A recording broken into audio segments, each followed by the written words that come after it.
മഴയും കാറ്റും ശക്തമായതോടെ പാണഞ്ചേരി പഞ്ചായത്തിന്റെ വിവിധ ഭാഗങ്ങളിൽ മരങ്ങൾ കടപുഴകി വീണ് നാശനഷ്ടങ്ങൾ സംഭവിക്കുന്ന വാർത്തകളാണ് പുറത്തുവരുന്നത്.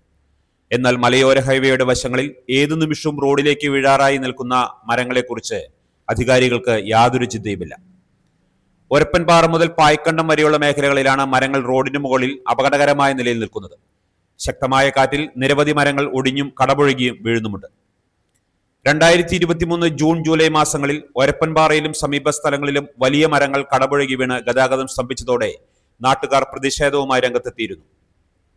ഒടുവിൽ ജനങ്ങളുടെ പ്രതിഷേധത്തെ തുടർന്ന് അപകടകരമായി നിൽക്കുന്ന 44 മരങ്ങൾ മുറിച്ചു മാറ്റുമെന്ന് അധികാരികൾ ഉറപ്പു നൽകുകയും ചെയ്തു. വിലങ്ങന്നൂർ വാർഡ് മെമ്പർ ഷൈജു കുര്യൻ ഇതുമായി ബന്ധപ്പെട്ട് നിരവധി പരാതികൾ നൽകിയിരുന്നു. തുടർന്ന് 2023 ജൂലൈ 7-ാം തീയതി മുതൽ അപകട ഭീഷണി ഉയർത്തി നിൽക്കുന്ന മരങ്ങൾ മുറിച്ചു മാറ്റാനും തുടങ്ങി. എന്നാൽ ജനങ്ങളുടെ ജീവന് ഭീഷണി ഉയർത്തി നിൽക്കുന്ന നിരവധി മരങ്ങളാണ് ഇപ്പോഴും റോഡരികിൽ നിൽക്കുന്നത്. സ്കൂൾ വിദ്യാർത്ഥികളടക്കം നിരവധി യാത്രക്കാർ കടന്നുപോകുന്ന ഈ മേഖലയിൽ അപകടകരമായി നിൽക്കുന്ന മരങ്ങൾ മുറിച്ചു മാറ്റാൻ അധികാരികൾ തയ്യാറാകണം. ജനങ്ങളുടെ ജീവന് സുരക്ഷയൊരുക്കാൻ വേണ്ട മുൻകരുതലുകൾ ഉദ്യോഗസ്ഥർ സ്വീകരിക്കണം.